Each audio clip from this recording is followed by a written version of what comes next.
Hello, hello, welcome. I'm your replacement Pocket. I don't know if it's going to be better or worse. We'll have to see.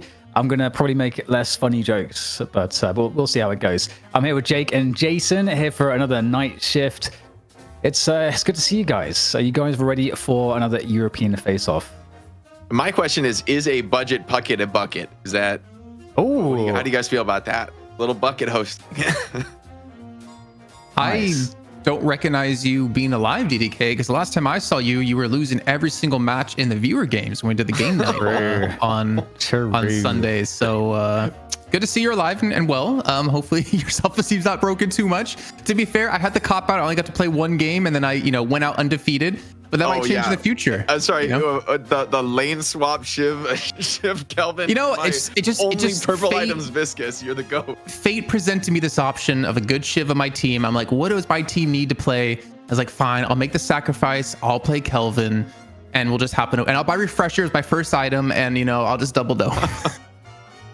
Well, it's unfortunate we don't have the lowlights from that because I was wondering, like, surely we should make some talent lowlights from those, and it would just be probably all me. But let's check out the action we have today, Jason. Before you get to roast me some more, I'm gonna. I was gonna say there's a really funny moment in there where you cut to ZP's like comms, and he's like, okay guys, okay, so we gotta push here. All right, then maybe we could do mid boss after. Oh yeah, get that guard in the right lane, and you go to Dan and he's just like farming the souls in his spawn, just having a good time. And then he goes back to ZP. Yeah, okay, so we're gonna push here now, and then we're gonna look for the buffs up in 10 seconds, guys. Make sure you get the buffs.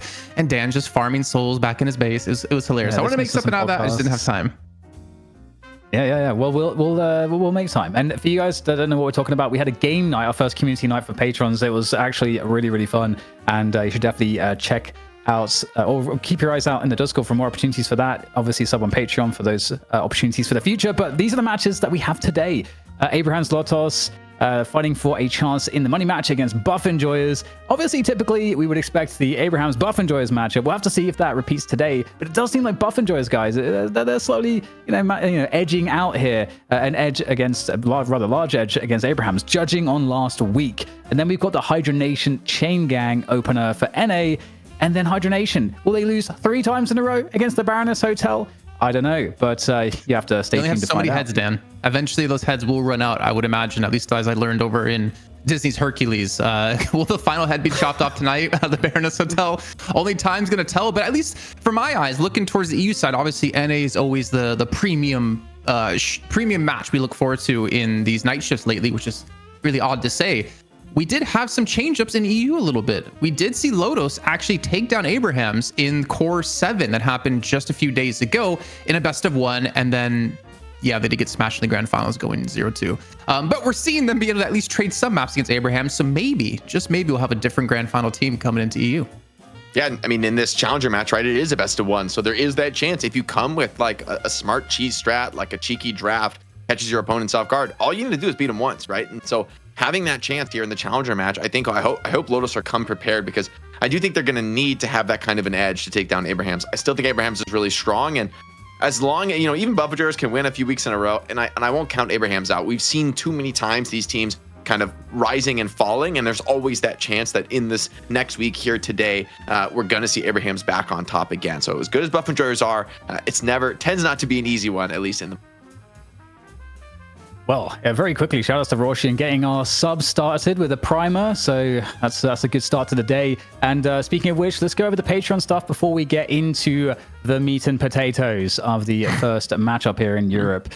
So Patreon, obviously, we are providing, our night shift, graveyard shift every show, where we'll take a pro from either the EU or NA side of things in the Deadlock community to go and be interviewed by us, but also by you. If you are a night shift intern, resident, or chief, you'll have the opportunity to hang out with us in the after show at the graveyard shift. So we really appreciate your support, and that's one of the offerings that we have for you. Obviously, we already talked about the game night, which is also a Patreon thing, and we'll be adding more stuff like that in the future. So thank you for the support, and keep your eyes peeled for more goodness on that end. But with that covered, guys, we have to wait. Jason, do you want to? I guess I'm saying I'm looking forward to when we add more and more things to Patreon to really reward our loyal fans who are here to support us, because we added in the game night, something we really wanted to do, play with the casters, do these in-house 12-mans. We had some other ideas. We're floating maybe the idea of like a D&D night, or if we have like a certain tier met by people, maybe we do a D&D night. Obviously, you have to kind of really cut down the amount of people that are involved in that. We have some ideas cooking, and we really want to give back to you guys at home who are really here to support us every week, whether it's just to watch the show and enjoy it, or to support us financially as well. You guys can also share ideas that you have with us in the Discord. Yeah. We're always lurking. Yeah, well, the show presented by Intel today, having that sponsor prize money does make a big difference. We want to give a big thanks to Intel for making that possible. By the same token, Patreons, it is this community show, right? We're so early in the history of Deadlock, right? We're kind of bootstrapping this whole thing, trying to get it all together and work. And honestly, we wouldn't be here without this level of support from the community, from our Patreons, but also all of you guys subbing on Twitch, YouTube memberships, all the ways to support the channel. They all really help us, because it's all going to be plowed back into more Deadlock shows, more tournaments, more opportunities to see the best players in the world, playing Deadlock, what we all are here to see, really. We're going to run out of room on this graphic eventually. We're going to have to make that font size so small for the $5 1 point font. Exactly. Just to fit them all in there. Damn, look at young Calc there, the manager. Oh, there we go. Hey. Let's go. Yeah, young Calc's still around, man. I want to see him come back into the game. I hope his wrist is getting better. Okay, I think that's a little too small. We have to really get a lot of Patreon subscribers there for that one. But man, he's got a new haircut looking fly. Hope his wrist is ready to go, because I want to see, man, there's a lot of NA talent out there. I think we've been learning week in and week out when it comes to North American part of the show. And I really hope to see my boy come back. Yeah, well, let's get, speaking of the show, let's start to dive into some things. We've been glazing our community enough for now. Now it's time to check out more of an overview here for the Deadlock that we have at Night Shift. When we look at the pick priority, we see, I guess we get one lens on the meta as it develops with the pro matches that we have every Wednesday. Obviously, the pick priority is something that's super interesting. The two regions don't always agree. And almost never. Until the graphic comes on the screen. I'm running out of stuff to say. There we go. I think the fact that the regions are so different consistently has really, speaks to how much more there is yet to be discovered in the game. Although I think one thing that has been a commonality across regions really is the dominance of great talent in quite a few metas. GT has been seen as this crucial character. I think giving that reliable ability to hit a big stun, cancel some important ultimates, or catch and punish people globally has really become more and more valuable. And I think more and more players have started to pick up the GT and make it part of their options for really being a threat in this game. Yeah, and I wanted to actually take a look, because I have it on my screen, of the big priority changes between shift 6 and 7. And I think the biggest change we saw is Mirage. He went from, going pick banned 5 times, she got picked 5 times, to actually being picked or banned all 7 times in the last shift, which I think is kind of interesting to see the priority of him go up, because we've been talking a lot about him. We've been talking about the similarities of him and Ivy. I know, Dan, you've been talking a lot about that, in particular the fact that you can get around and have that global presence. You can split push some things down. But at the bottom of the table, it's still pretty much no one wants to pick Dynamo. No one wants to pick McGinnis, Page. No one wants to pick Viper or Vindicta. It's kind of crazy to see her fall off that hard from just such a, well, to be fair, a pretty impactful change. And also 7 being untouched, I think, is probably the biggest surprise, because a lot of these characters have been down in the dumps for a while. Vindicta did get absolutely obliterated with the nerf bat, but honestly, I think the rise of other carry options than 7 has really changed the meta quite significantly, right? With more stuns being played, more consistency in shutting down those 7 ultimates. Look at these top characters. Quite a few of them have a hard stun that is able to lock down the 7. And we see people preferring the survivability, the mobility of carries like Mirage and Ivy, as you guys were saying. It's also cool to see that Shiv can have this, not just have this codependent relationship on Kelvin, but can actually be picked, because we see Kelvin gets banned a lot, but we're actually getting some Shiv picks just by himself, which is kind of cool to see too.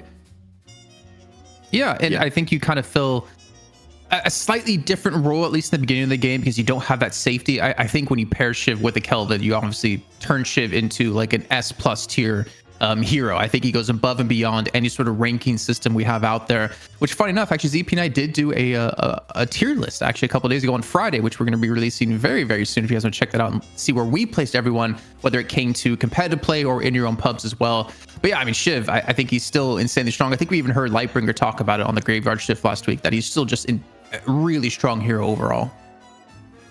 I think Yeah, the flexibility of the builds is pretty potent for Shiv right now, where you could go a gun build, you could go spirit, you can hybridize, and in the end, that resetting ultimate is just so powerful, right? In being able to secure kills, being able to, take, especially those late game fights, man, the power of a percent HP execute when people start to have thousands upon thousands of HP, bloodletting, especially once you get some more points into it, becomes an incredibly potent skill at damage mitigation and tanking, even in the late game. Do you think, Jake and Jason, that the rise of Veilwalker is responsible also to see that we see some of these different picks? Because I feel like with Shiv especially, it like solves some problems for him. Yeah, I mean, you think about some of the carries, right? Like maybe part of the reason we're not really seeing carries like Seven and Infernus that were, just a few weeks ago were super popular, right? Like a month ago, probably top 2 carries are Seven and Infernus, kind of going one way or the other every game. But they lack a lot of survivability, and Veilwalker is now maybe enabling the chance for a lot of these stunners and gankers to just instantly open up on a carry. And if you don't have that hard escape from Tornado or Stone Form, not that those are perfect escapes, but they make a huge difference in being able to just either do you escape that first moment of engagement, or are you caught and killed, burst it down, which, if that happens to your carry, it's almost lights out. It's pretty hard for your team to come back if the fight starts like that. And I think item in general just kind of it's forced a change on a play style. And I think we saw North America adapt to it quite heavily last week, where they finally started picking up a lot more of these Veilwalkers. But the ability just to quickly get around the map, because obviously speeds you up, but to be able to catch people off guard like Jake is talking about, it just makes you never feel safe. And you have to kind of farm even more carefully if you're behind already. Well, that's a good point about the safety. But let's check out these rosters then for this first match that we have coming up today here in the European segment for Night Shift. We've got, obviously, Abrahams, who are a consistent team in our finals. Which one of you guys wants to take this? I mean, I'll talk over Abrahams, man. These guys are beasts, man. Saint has really looked solid on the support. I think has been like kind of a key factor in this team that we don't talk about enough. The ability to kind of flexibly adapt. Definitely going to need to see Calvin banned against this guy, but that opens up the rest of the squad, right? Allows people like Together with these big frontliners to have a huge game, and then Jamside and ABL, I would say on the core roles. Always going to be really sick when these guys get farmed up. They're really, playing their game. ABL, I think, tends to play a little bit more of like a tempo carry style, where Jamside tends to be that late game ultra threat. And then you pair that together with Taz, who, pound for pound, maybe one of the best initiator players in the game right now. Has just like consistently does crazy stats while also doing his job on the initiator. So across the board, this team not to be messed with. Certainly our favorite here in the Challenger, man. Lovely. I really hate to see Jamside's picture signature hero as Infernus now, because it's been just basically any hero he just turns into gun. We've seen Billy, we've seen Ivy, we've seen Kelvin out of him. We've pretty much seen every single hero possible in the game. He plays it as a gun. So I find that kind of funny, but also funny to see that ABL has it as Shiv, when Together's generally been the Shiv player for Abrahams. But yeah, this is, I mean, still insanely strong team. I can't even say who the #1 team in EU is, to be honest, because it's always so back and forth between Abrahams and Buff Enjoyers. But I am kind of waiting for that streak to come out eventually, Jake, where one team has proven to be the best. Yeah, I mean, a long time ago, it was Buff Enjoyers. They won a lot in a row. But once Abrahams came onto the scene, man, I don't think either one of these teams has really had that big run of dominance. It's been like maybe the biggest streak is like, have we seen 3 in a row? Honestly, it seems like maybe 1 or 2 in a row, but it's just hard for the teams to keep that going, with how closely matched that they are. And I'm sure those teams are like screaming each other all the time. It's hard to stay ahead. These teams are watching each other, adapting to each other, and the mechanical skill on both squads is so high. No matter how good you are, it's just hard to see, for me, a team getting a big enough lead to really consistently defeat the other, at least in this moment in Deadlock, which means, I mean, that money match is just always great to watch here in Europe. Yeah, we got Lotos coming in now on our roster sheets, and Lotos, definitely a team that I think has a pretty specific identity when you watch them. It's actually kind of fun to see Dynamo's actually made an appearance here on these graphics. You don't often see Dynamo anymore, really, ever. I don't think even anymore is correct. It's just basically ever. So with Lotos, is there a way that Lotos can put up a performance here? I mean, so I do. Go ahead, Jason. You go ahead, Jason. Okay, I'll go. I'm not really sure, because like for me, I said this last week and I'll say it again, and I'm even looking at their match versus Buff Enjoyers from last week. They don't really have that like star player. I know like Rayg was able to do some pretty good play on Mina, but again, it's Mina at the moment, and she is seen as being very strong.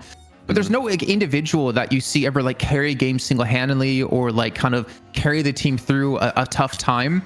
I think that's kind of what lacking for me on their side. Like if you think of Abraham's, there's so many matches we can think of where ABL has a pop-off pocket game, or you see Together have a pop-off Shiv game, or Saint even pulls out the Dynamo or Kelvin and has some amazing saves. But I just can't really say the same for Lotos. Not that I want to talk badly about them, but I think that's kind of what they're lacking at the moment to have these games where one person can kind of carry you through. I will say, though, for this team, though, I think their strength is in the team play. And they have been a team that's able to get out of the lanes against some of these top teams and actually still have a fighting chance, still have a puncher's chance really in the game. And that's better than we can say for most teams. There's a reason they're always in this challenger spot and getting eventually those chances. I think this is a team that maybe like we won't see now because you're not looking at like, oh, it's this one player trying to carry. But I actually think maybe this is a healthier place for Lotos to be a team that's going to build consistency. It might be a long time. They might have to work up to catch up to teams like Abraham's and Buff Enjoyers. But I think keeping a consistent roster, developing that team synergy, like in those late game team fights, I think that's what ends up really counting, is a team that has the great coordination and communication to be able to fight those things out. And the individual plays are great, but they only get you so far. And, of course, you are contending with teams that are insane in the deathmatch and great in the late game. So it's not going to be easy. But I think Lotos, I like that they're keeping a consistent roster and developing rather than, the way we've seen a lot of teams in NA kind of just like scrapping team rosters, completely changing it up and trying to just have a new look every week, hoping that something's going to stick. Where I think for Lotos, if they do find success eventually, it's going to be more durable maybe than teams that might have like a pop-off week with some, players coming together that can't necessarily keep it together in the long run. Can I hit you with a counterpoint though? Mm-hmm. When you go against Abraham's or you go against Buff Enjoyers, you always have to ban very specific heroes that are already strong in the meta because they play it to an insanely high level. I think when you go into the draft phase against Lotos, you don't have to ban a pocket because no one on their team is known to be an exceptional pocket player. You don't necessarily have to ban Kelvin. You don't necessarily have to ban GT because they don't really have those exceptional players that make those already strong heroes shine even more. And I think maybe that's why I lean towards the no star on the team, because you don't have someone to draw out those bans. And if you have those heroes get through, that they can, punish a team for that. Well, that's a good point. It all starts given the edge with the of Mo the 1v1. Sorry to interrupt you, Jake. Speaking of an edge in the draft phase, we got to get the Mo 1v1. It's flying. I want you guys to pretend like you got to pick a Mo and you're like the coach in the corner, like shouting at them, Parry, don't be scared. You get your head up, get out of that lock, man. He's gonna break his arm. Throw in the towel, bro. Throw in the towel. You're a terrible coach. You're the worst coach. I'm not paid to be a good coach. This is like the multi-jumping meta. They're barely hitting each other. Oh, big slight lead here for the orange Mo and the Mo in the orange trunks, and the beautiful black suit. Like I must say, very fashionable, very stylish. This is like the double jump wall jumping meta. This is getting, the agility meta is getting crazy right now. Oh, now this is important. Lotos wins in the Mo 1v1, which means they should be from what we've seen, they should be going to first pick, because we're seeing every team default to first pick if they want to have a strong draft. It's interesting, I guess. Yeah, I was thinking like maybe because Shiv Kelvin is so strong, it could be better to be second pick. But then again, maybe the other team is just going to get Kelvin if you don't take it, and then you're forced to take Shiv. So maybe you're right. It is better to go first in that sense. All right, lads. Do we expect anything different this weekend? Because the meta feels reasonably settled, and we get an opening Abrams ban. I don't mind this for picking first, because I think if you go first pick, you probably take Great Talent or Kelvin, right? And then so I don't think Abrams. I think Abrams is a character that you're giving up when you go first pick. I don't think you're taking Abrams first, and so I think this is a pick that you're not going to go in first too. However, I like the Bebop response now, because it's like you could take GT or Kelvin, and now you're giving the other one to Abrahams, and you're in a little bit of a bind here, Lotos. I don't know what they're going to prio more. I suspect the Kelvin, but maybe it is a GT. But you have Kelvin, GT, and Pocket all left open. Mm-hmm. So you're I think you have to give up Pocket. I think you just have to give up Pocket. Oh, and they take Mina first. So you're giving Shiv Kelvin here. I mean, Mina in theory has a good matchup there, right? Because you have a semi-reliable dodge for the Shiv ult, which obviously you're going to need to use it sometimes in the fights. It won't last forever, but it does help, right? In theory, and that mobility should be decent against Shiv. like the ability to silence Shiv so he can't use his dash. But I feel like this is just going to be a snap Shiv Kelvin or a Kelvin GT, which I might even like more, but it's a close call. Dude, if they watch the game night, the Patreon night shift game night, they would know that the Kelvin Shiv goes hard in lane. No, they need to only way they can know That's that. the only way they could have Viscous. figured it out. Yeah. That's the only way. The green in Furnace is coming up hot. Ooh, okay, it makes sense. So Ivy has been climbing. I've been seeing it all the time in my pubs. The Ivy carries feel completely insane to me with like the global presence, the survivability, and the gun damage is pretty bonkers as well. But not taking the Shiv Kelvin with the opportunity to do so, although for Lotos, it's like, now do you have to take Shiv to block pick it? It would be almost too insane to give up both the Ivy carry and the Shiv Kelvin. So I like that they take it for themselves, but like you were saying, it's not necessary to have the Kelvin, but it certainly doesn't feel as good as getting the combo. Shiv Mo, I think you have to look like for him, Mo. frontliners here. The GT is obviously still left open, but you already have Mina, who kind of, I mean, actually, no one acts similar to GT in the game at the moment. Let's just say that. Mo is nice for punishing the Ivy split push, and it's a doorman. Actually, also, I think pretty good at punishing the Ivy split push, right? You have some, if you can just catch Ivy and ult her, you could share her flight has pretty long animation, right? So if you have like a good stun, a good lockdown, such as the doorman ult, taking Ivy out of her ult, setting up for more follow-up stuns when she comes out, then okay, it's going to make her a little bit more cautious to go all in like that. And Abraham just grabs the Paradox. I mean, nothing crazy about it, but just has always been a great pick, and we know Taz can pilot it super well. It does feel like Holidays has kind of fallen off. Like we were unsure if people were overreacting or not, but it generally seems like if people had overreacted, I feel like we're at that stage right now where that kind of gets corrected a bit. And it still seems like Holiday is not really cared about as much. Viscous man. Yeah, I think the nerf to her barrels, the knock up. I mean, to be fair, ZP did pretty well, but ZP was also screaming, "Get Dan, get Dan, get Dan!" Yeah, in those games. But yeah, obviously, guys, I don't know if our Patreon viewer games are what a going hater. to look at the balance for the best players in the game.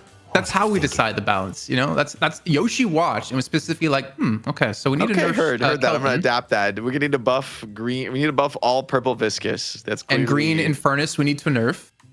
green in Furnace. I love the pocket ban here though, because I think it's a great matchup into Shiv. Doorman, I think it can be pretty hard to lock down pocket. So it's just and it would just be a nice catch. But then the ABL, I don't think he's in the end. It's a tough call. It's like you had to let one of these through here. I think you can grab a Mo here though for Lotos. I'd love to see I love a Mobility here. That sounds beautiful to me. Mobily. Yeah. Mobile. But you take away like all the frontline tanks. So Abraham becomes infinitely weaker now of not having any sort of frontline. Especially with Viscous and Bebop Band. Yeah. Hayes. Lotus is playing a different game here. I would love to see. Actually, I don't know. Maybe I prio the Billy over the most because I think Hayes is going to be sort of late game carry, but I think early game is going to be playing like tempo catch, which could be nice into Greytown and Ivy, right? These heroes that are potentially like in theory, Hayes should be good against Greytown, right? Like if you ever a little bit too deep on the lane, Hayes sneaks up on you and catches you. And they go rush during the late game. Tankless game? Like what? I don't understand what's happening here, Dan. Like where are tanks at, man? I don't know. I do remember Lotos really liking Mo in terms of like the gameplay, just hunts in the mid game into the jungle. They built their entire strat about like just disabling the enemy junglers. So I don't know what they're up to, but they always have a game plan. Lotos every single week. It might not work out, but they have a clear strategy. So I mean, we talked about this though. It's like, do you really want to just play like a very straightforward, predictable meta against Abrahams, or do you want to try something? Do you want to be a team looking to innovate? And maybe for Lotos, it makes sense to be a team trying to innovate. We've seen Hayes have success in the past and look really good. Calico comes out for Abrahams. Interesting, a hero that was really dominant, has now risen a little bit higher in the prio. Should be pretty decent against Doorman, right? You can like jump on top of Doorman and then be pretty hard to lock down. Using that ultimate, you're going to get some pretty reliable damage off. Now that I think about it, I'm kind of worried if you're ever trying to get to Greytown, if Sync plays the Kelvin. Oh my, what is even happening? Whoa, let's go. Hold your horses. There's two pretty reliable stuns for the Dynamo ulti this game. So this makes me think this is like more of a dynamic knock-up fighting Dynamo. I mean, I like that into something like Billy and Calico, because I think right Dynamo should be able to escape the Billy change if you use your singularity, quantum entanglement. Quantum entanglement, yeah. Like it's been so long, I don't remember the names. Okay. Yeah, I was like, I don't know what the skill is called either. I definitely don't. But I think that should be a pretty good way to, and also lets you dodge like the GT bird in theory. Although if the Great Talon is like aware, he can kind of bait it and loop the loop back around and then clean people up. But maybe this is their Mo, actually, that they can just run around and just like gank with a Dynamo like they would use the Mo for like the combo and initiations, because you can get like some really good range and like really good lockdown on Dynamo's like knockup. I mean, and think about all the ways for Lotos. I mean, I am like, obviously I still think Abrahams are the favorite. Their draft is straightforward. It looks really strong. If they just get into a good position in the game and they play like, you're kind of ult reliant on Lotos. There's a lot of ways for this Lotos squad to kind of take one player out of the game, right? If it's like Hayes initiating on you with Sleep Dagger into silence, and then you just get bursted down by Mina or Shiv. Doorman, kind of the same plan, right? With the Doorman ulti catching people out. It's like the quintessential +1 player advantage for a few seconds. And then, of course, you've got the singularity from Dynamo to do much the same. Shiv can execute. So if you can like find that opening kill, get the Shiv execute, maybe you could just be in a position where you can win the fight out from there as Lotos. And I think this is like, for them being a team that likes to be focused around team play, I think playing tempo actually makes a lot of sense, versus for Abrahams, they want to play something more conventional, let ABL get to the point where he just nukes the world on Great Talon and he's super, happy to be deep into the late game. I think for Lotos, this is like a tempo draft. I do think they need to at least generate a good lead and kind of stay ahead. But I actually think there's a way that they can really do that, especially with some early Haze rotations. Yeah, Jason, that GT Ivy, it feels like if you get to 30 minutes, I feel like Abraham's just insta win. So that's a scary prospect. There's just so many squishy players on Lotus side that I'm kind of worried about if these arrows start connecting. I do see the potential of like the catch and kills and to turn it into something.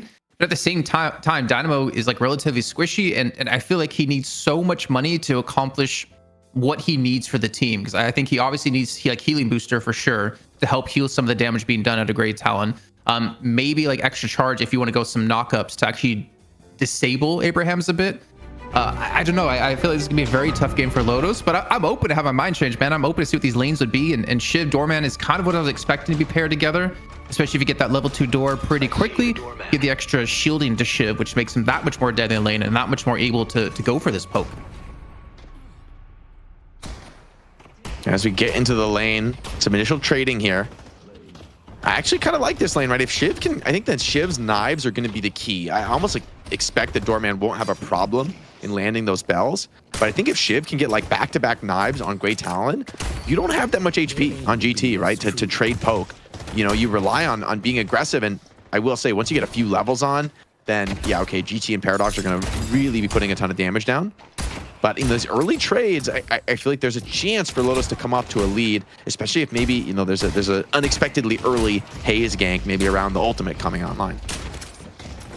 Do you think we're going to see Sai go for a gun build on Doorman? Because he definitely has, I think it's like the highest bullet damage in the game at the moment. It can do some serious work if you can hit these shots. I don't completely hate it. I mean, I think like I like the hybrid build the most on Doorman. I think like all-in gun is like a little bit too memey for the top level of play.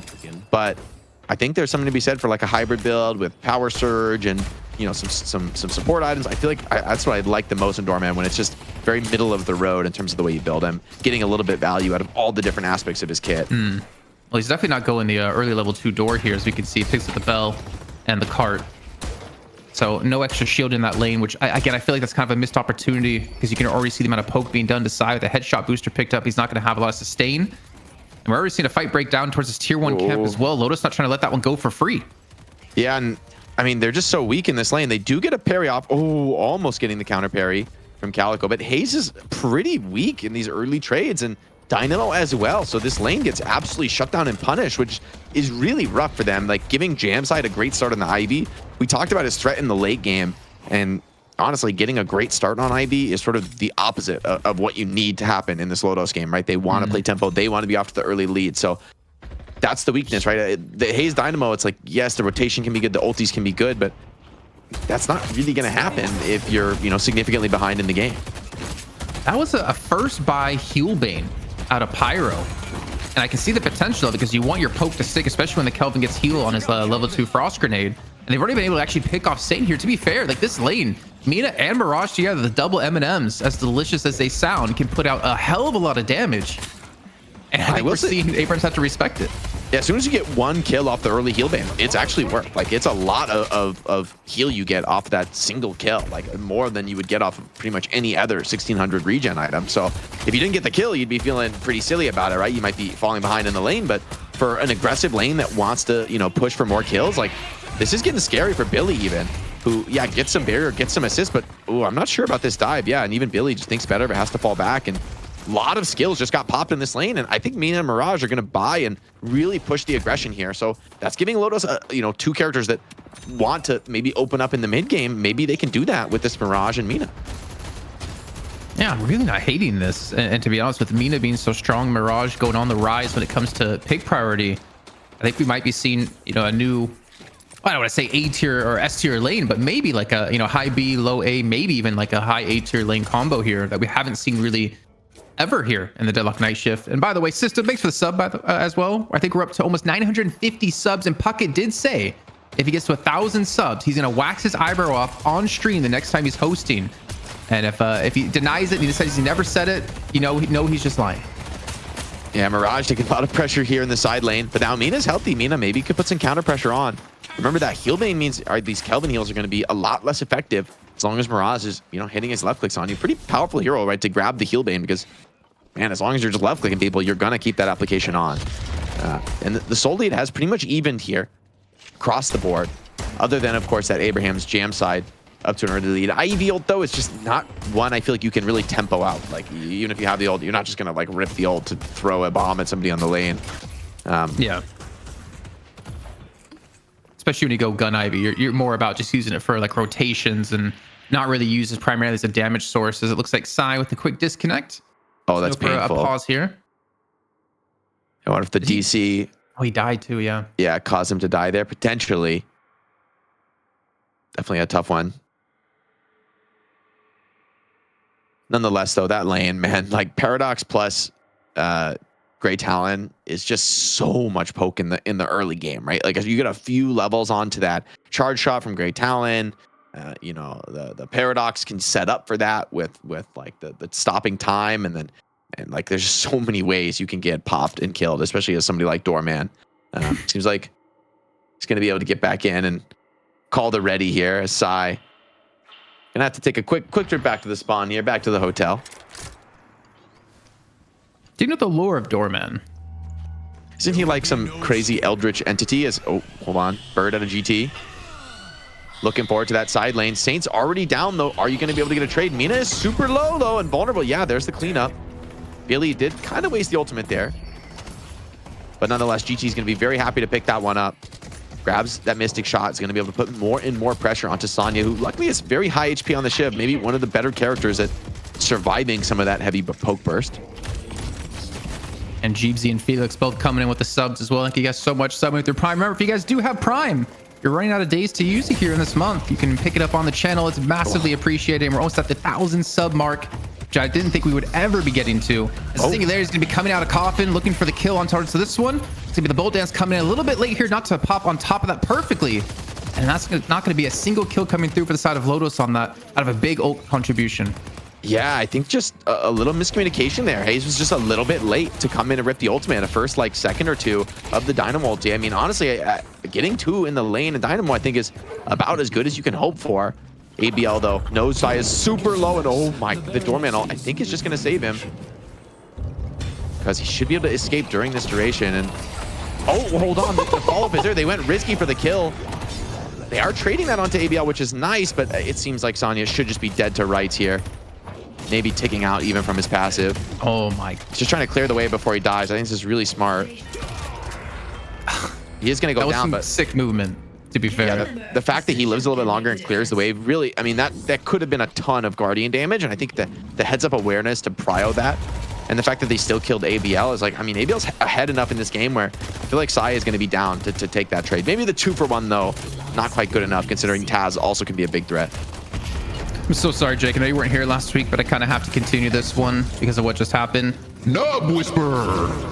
with 5 subs coming in saying, wax those brows, Puckett. As Saf's gonna get a kill on the left-hand side after picking up the Guardian. I just imagine Jake's wondering what the hell just happened. just stun locked here. ABL getting in very close in this fight. Misses one power shot on a Shiv. He's kind of out of damage. I think ABL could find himself in some real trouble as 2 Shiv procs on him. Have brought in Saf though to help assist this play, and now Sai looks to be in trouble to swap onto Shiv. And the rotation from the side lane after clearing that Guardian is pretty huge. A lot of damage onto Sanya, who's giving as good as he's getting, but yeah, just overpowered here in the mid lane with that rotation. Yeah, it took a little bit of time, but I think we're seeing the game start to go in what we would expect considering how strong Abrahams is as a team. Maybe keep things equal in the early game. But now they're starting to explode as ABL's up to 6.5 thousand souls, looking for more Guardians here in the mid lane. This one, I don't think it's gonna be long for this world. This should be finished off here. It's gonna get all 3 in very quick succession. Now sporting an 8,000 soul lead. And Jake, you had to have seen what's happening in chat here, right? Like, do you go XLR? Cop it with the 5 gifteds is epic here. Appreciate that, man. We're powering through. We're gonna be getting that 1,000 sub mark very, very quickly. And I mean, honestly, for Abrahams, right, this is, you know, we talk about sometimes the early Guardians being important, and I think being down like 1 or 2 isn't the end of the world, but when you're down all 3 Guardians, you know, I think a team like Abrahams really knows how to make the most of that and to really snowball and punish it. They're trying to at least trade back. I mean, I would say this is the strongest lane right now for Lotos, with the Mirage and the Mina. It's not a lane you really want to rotate into given how good these characters are at escaping if they get ganked. So maybe this is the chance for Lotos to bring back and at least trade a Guardian, at least get one of their own. I think it's about reinforcing this lane to take this Guardian soon, kind of free up these 2 heroes, because if they're left here all alone, I think they will go down if Abrahams really overcommits players in towards this position. But it's gonna be Lotus doing the same. So you do see Sonic Sniper looking for the initial kill onto Together. He does have the killing blow ready to come in. The Owl comes in for a little bit of extra time, but eventually Together will go down. The Door Metal has been used as well into a teammate over on Abraham's side. And it's going to be enough to just kind of delay things and get Lotos out. They're so low. I mean, Mirage just has to fully disengage from this. And honestly, 1-for-1 with the Guardian take is great for Lotos right now, considering where they're at in the game. Oh, that's a nice little tech. I didn't even know Calico could come through that fence hole. But Saf, and sneaking through at the movement, even catches Pyro on the zip there. So getting that nice exit kill, and Shiv as well. Low HP, trying to be a little bit greedy, sticking around for the farm. But yeah, dead to rights. Billy catches that one and continues to play this tempo game. Abrahams, we know how good they are at expanding the lead. However, at Lotos, I think this is probably their best chance to turn around here is around playing around the Singularity. Oh, and it's just missed. Oh, the Ivy already stoned for it. Would have caught him, but beautiful play from Jamside. Read that one coming. And the counter rotation is going to be brutal here. ABL showing up alongside Saf to get this cleanup. Hayes trying to invis away, but can't take any more damage. And ABL too quick on the chase. Yeah, they get the kill off of that one. The overcommit. Again, you talked about Singularity as being one of the big playmaking opportunities for the side of Lotos. But if you can't hit them, obviously Ivy's a very difficult hero to hit it on too.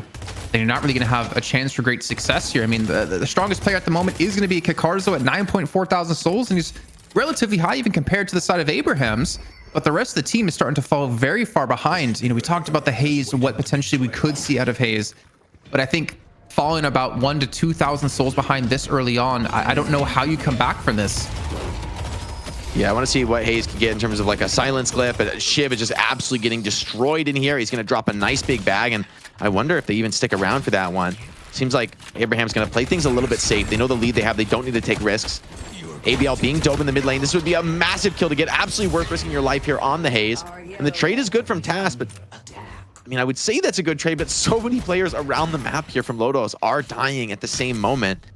It's like you said, I think Kakarzo does need to get active, does need to start participating. We need to see a little bit more carry. And yeah, the souls are in good, but he also has Cult Sack. So, you know, it's like the soul value is going to be a little bit deceptive, a little bit overrated here. It's actually passing on over too. Over to Billy. So actually, once getting the extra ability point too, which is going to be important.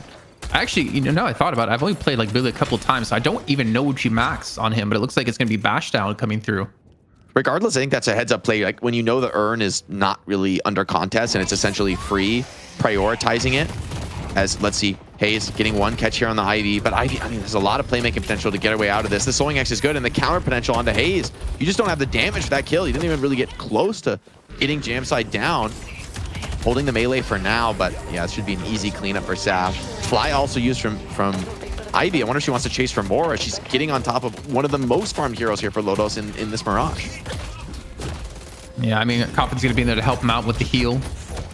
And looks like Pyro will escape. Jensen actually might be punished this one, but never mind. Pyro does go down. Sap rotates in to go for the kill. Now Tass is going to be here to join for the fight up against Sonya Sniper, who eventually picks up the kill with Killing Blow. But he doesn't have it maxed out, so there's no chance for any sort of follow-up kill to come from this as he quickly retreats back towards his Walker, and he'll be safe for now. For Rake, though, he's gone back in over on the right-hand side of the map, and he's not looking too healthy. You're trying to clear out the wave to stop Together from just taking the Walker.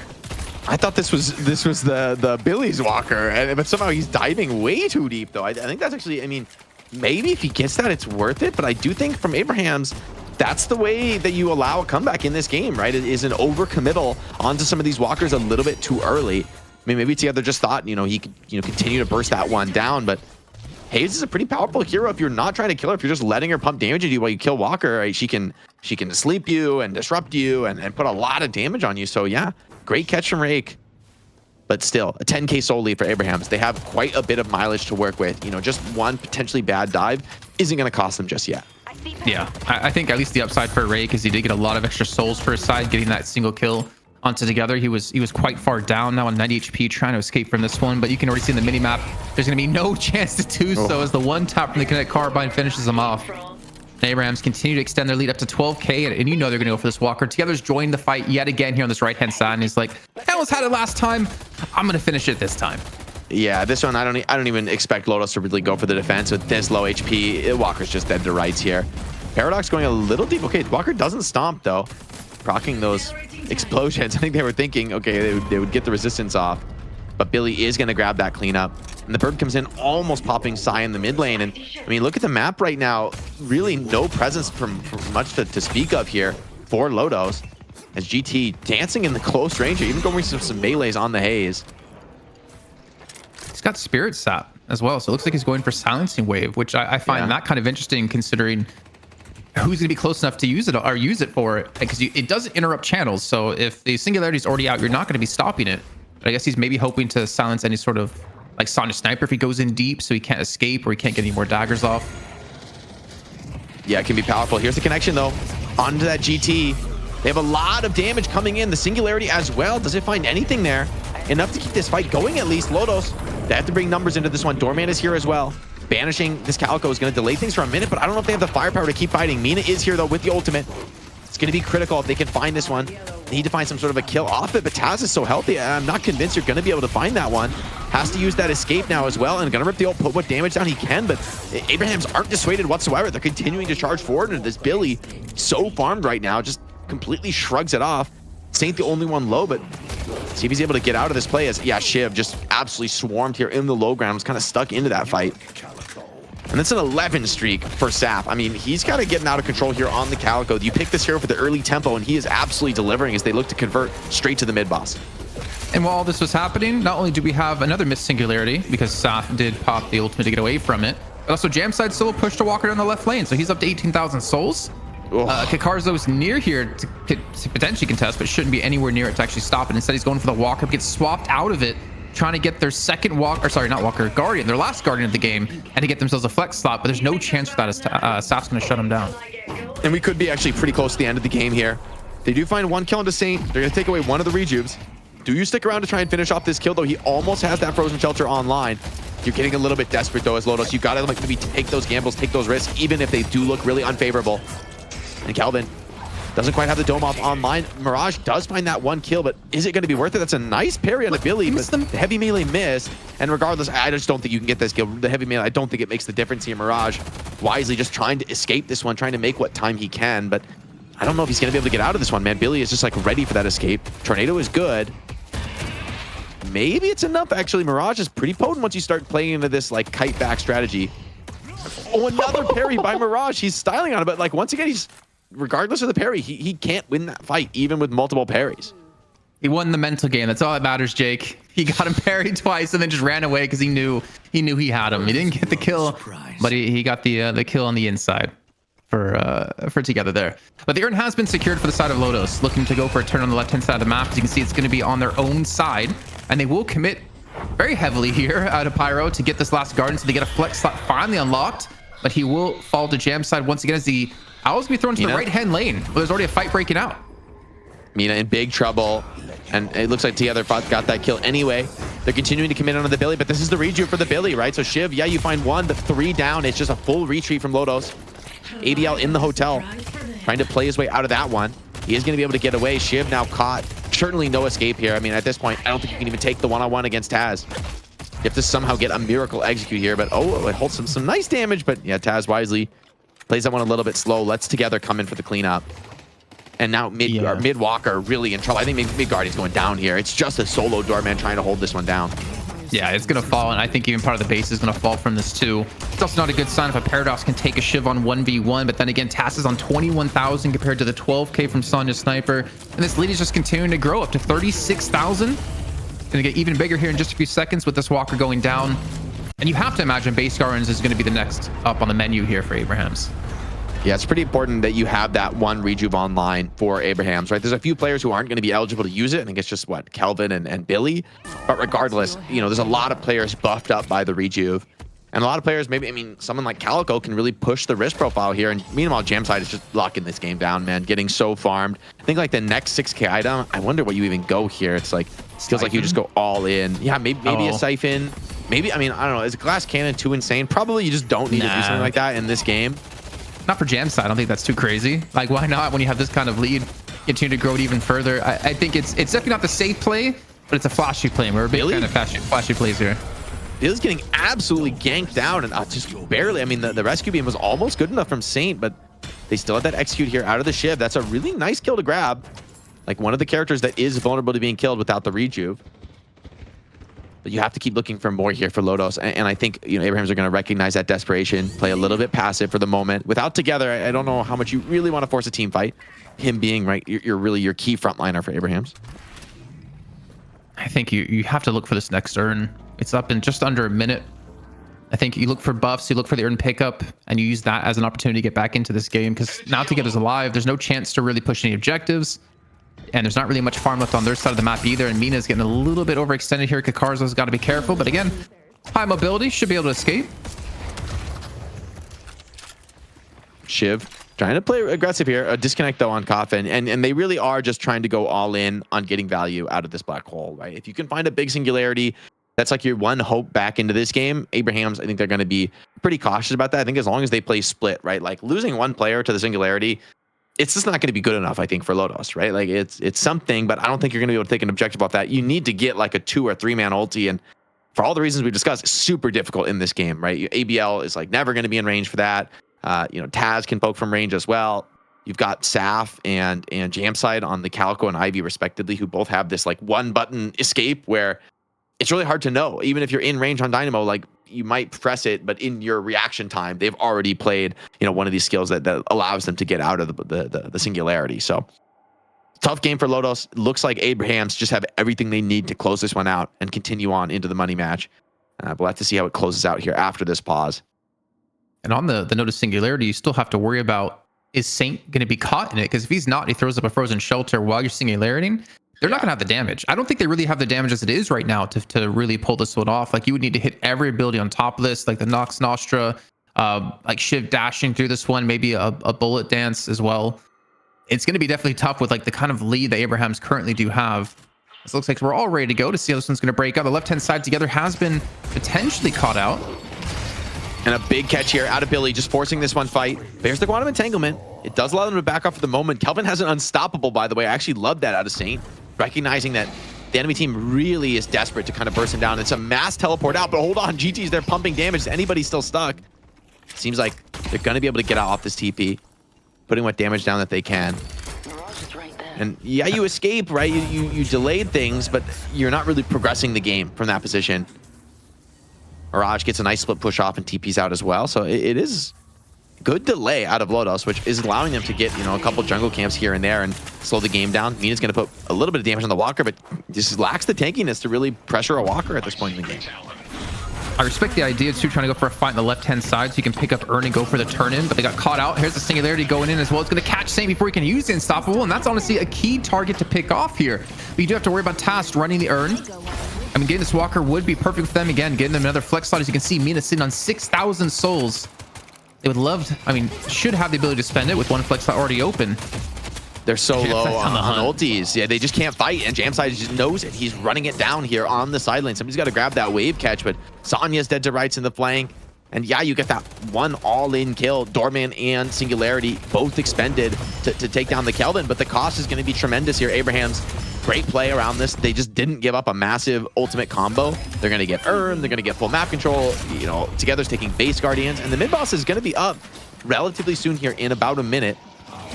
Maybe you're hoping as Lotos that Abraham stick around, but with Saf finding another kill, it's like, the question is open here. Do Abrahams want to just push and end the game? I mean, I think there's a very reasonable argument for it. At the very least, they're going to take shrines, but with these kills continuing to flow in, man, Abrahams, why not continue pushing? Why not just get on with that money match? Feels like this is your divine right here for Abrahams. There's no way they're going to be stopped. Lucky shot picked up for this Ivy, and her building damage is ridiculous right now. Yeah, if Jamside wasn't already hard enough to kill before, he's going to have that much more damage to make it even more difficult, especially if he has any teammates around. And with the first stage patron going down, with mid boss in about 38 seconds time, I still imagine that's where the play is going to be, unless they get catches here. Rake has gone very deep, looking for the kill into ABL, but gets rescue beamed away from this bullet dance, and the chase is still going in. I think Rake is just thrown caution to the wind. He just all ins for it, and he gets nothing out of it. You have to. I mean, that's that reality of the game right here. Abraham's backing off. They baited this engage. Great frozen shelter here, catches the Mina. She's gonna have to be able to play her way out of this one. Doorman ultimate expiring here, and Lotos, they just don't have the damage. The stat check is so real, and Abraham's gonna close this one out, head on to the money match. Patron already dropped, just a matter of time cleaning it up. Saint pops is unstoppable. Instead of let the enemy team know that he bought it, just letting them know. Just in case you thought this was close, my Kelvin has unstoppable. And game is over. Wait, hold on. Should we back up to mid boss? Thoughts? I mean, maybe. Craig's already left though. Patron's gonna go down. Even a Vortex Whip picked up for Together to pull them back in for a bash down. Also, I believe Saint even picked up like Mystic Expansion or something. His frozen shelter was massive. Just like the victory here of 53,000 souls in the lead. Abraham's advance once again to go into the money match up against Buff Enjoyers for a rematch from last week to see if they can finally topple the Titans who have dethroned them before. Well, it looks like Dynamo still is not going to get a win. And for all the Dynamo stands out there, guys, I feel like the stock value is just in free fall at the moment. Is there any hope for Dynamo enjoyers, or have Lotos just sunk him even further? There's no hope, man. There's no hope. It's I like the Dynamo builds that like aren't support, that like played a little bit more core, but it feels so risky to be putting your eggs in that basket that like your Dynamo is going to get the farm. I mean, like, Dynamo feels like a pretty weak laner at the highest level because people are so good movement wise, and the fact that, you know, your key nuke ability in the lane is like travels on the ground is a huge problem, I think. At least the way, you know, mobility is right now in the game, being able to jump over those things, pretty reliable at this level of play. Yes. Well, I mean, with that, you know, Lotos, I feel like they've always got interesting ideas, but so far, you know, it hasn't really worked out. I mean, where did it really go wrong for them? If you guys were going to pin it onto one thing, obviously we just like highlighted the Dynamo pick, but there's a greater strategy behind that. Did they just get too far behind in the early game? What was it that really did them in? The draft, no? I think the draft was rough. I feel like also the fact that Calico and Ivy won their lane pretty dominantly. Like, they got that double kill or pretty early on in the lane. The Dynamo ulti in that lane and the Hazel ulti, they didn't secure counter kills. So then you have this moment where, okay, like Sap is rotating to the mid lane. He turns that lane into a dominant win, which is already pretty good for Abrahams. And then Sap shows up and just blows it out of the water. So that secures ABL. And Jamside is just off to the farming races, really, on the Ivy. So it's just like the dream situation for Abrahams to win a lane where you have your primary late game carry in the lane, and you have one of your strongest early game roamers, and they're both off to a hot start. How do you feel about the... Oh, go ahead. I don't know if it was Dynamo a plan off the get-go for Lotos, because you let Kelvin go through to pick a Mina, and I think if we're going to compare the two heroes, I would take a Kelvin any day of the week right now, just because of how strong he can be, because of the amount of healing he can put out, how much of the game he can control. Mina obviously can do exceptionally well too, but I don't think it's nearly the same level of what Kelvin offers you to your team. Yeah, that's a great call out, and I mean, there is a reason why Kelvin has been so high priority. Just not just the option. It's like the options that you get from just having him. You can build around him so well, and you can see the stats here. I don't know that there's anything that's going to be standing out in particular. It was quite the dominating performance from Abrahams. What do you guys see here on the stat screen? I mean, one thing I was just noticing is that Spirit Sap from ABL. When he bought that, I was thinking, okay, this is going to be, you're building into the Silence Wave, right? Like, we see how good of an item that is these days. But also, I think Spirit Sap, maybe it's just an underbought item, right? For 1600, you're being able to throw that onto somebody like the Mina, who is pretty much all spirit damage, right? And to be able to mitigate that pretty significantly in terms of nuking her spirit power and also increasing their vulnerability to your spirit damage. I really like that item pickup there on ABL. I think that'll be great for a lot of his heroes, right? Spirit Sap for both GT and Pocket, who want to deal a ton of spirit damage and maybe lack a bit of tankiness in the spirit department. So just a cool build, really. And I think that's like the best thing to take out of a game like this is just, what did the Abrahams do right? Like, what can you look at from this draft, from the way they played, and kind of approach that in your own games? I think what I'm seeing here, Dan, as well, is that Abrahams, I think, are just being so smart when it comes to their items. I think I'm seeing that more and more every week. Like, a lot more investment into like slowing hexes, when slowing hexes are going to shut down Sonya Sniper, it's going to shut down Kakarzo, it's going to shut down Coffin, shut down Pyro. Unstoppable, as well as the Arcane Surge plus Mystic Expansion out of Saint, just to realize, if I get a position to make my Frozen Shelter big enough to like cover the Singularity, anyone that gets ulted, as long as it's not me, I can basically save. So I really like the idea of that too, as well as the rescue being to pull anyone away who's out of position. I feel like they're building very smart, and they're not set on, okay, I'm only going to build this path and this only. They're really open and understanding of like what they need to pick up depending on the teams they're against. Well, it's time to look at our MVP. Let's see who we awarded that to. I believe yes, indeed, it's going to be Saf on the Calico. And Calico is definitely a hero that has certainly, I think, vanished. We used to be a high priority pick for quite a long time, especially when we first got into that patch where we went from 4 lanes to 3, but disappeared over the last couple of months. So it's cool to see that Calico is back.